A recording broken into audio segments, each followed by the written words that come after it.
আসো আসো।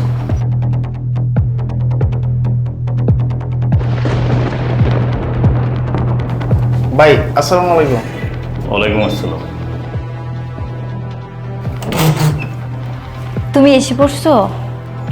হ্যাঁ, আসো।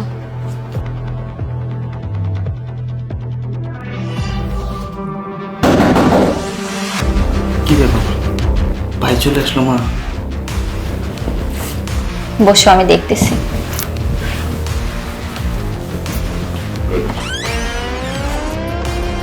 ও, তুমি আসছো? জি। আসসালামু আলাইকুম ভাই। ওয়ালাইকুম আসসালাম। চলে আসলেন না? আচ্ছা ভাবি থাকেন তাহলে। ভাই থাকেন, হ্যাঁ।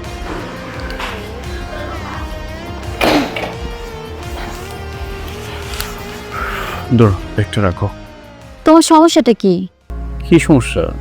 তোমার ভিতরে কিছু নেই এমন কেন তুমি? মানে কি নেই আমার ভিতরে? কি বলতে চাচ্ছ বুঝতে পারছি না তো। এটাও বুঝছো না তুমি? এই যে একটা লোক আমাদের বাসায় আসতেছে, এ নিয়ে তোমার ভিতরে কোনো রিয়াটি নেই। ও আচ্ছা, তাহলে এই ব্যাপার। ঠিক আছে, এটা রাখো এখানে। আসো আমার সাথে, বসো এখানে। শোনো, আমি তোমাকে যেদিন বিয়ে করেছি সেদিন ওই মহান সৃষ্টিকর্তাকে সাক্ষী রেখে তোমাকে আমি বিয়ে করেছি।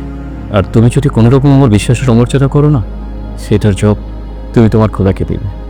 তোমাকে আমি বিশ্বাস করি, তাই কে আসলো কে গেল এটা আমার দেখার সময় নেই। এরকম প্রশ্ন আর কখনো করবে না আমাকে। তোমার কথাগুলো শুনে আমি খুব খুশি হলাম। আসলে আমি তোমাকে পরীক্ষা করার জন্য এগুলো করছিলাম। ওনার সাথে আমার কিছুই নেই, ওনাকে আমি সবকিছু শিখিয়ে দিয়েছিলাম তোমাকে পরীক্ষা করার জন্য। কিন্তু তুমি আমার পরীক্ষায় পাশ করেছো।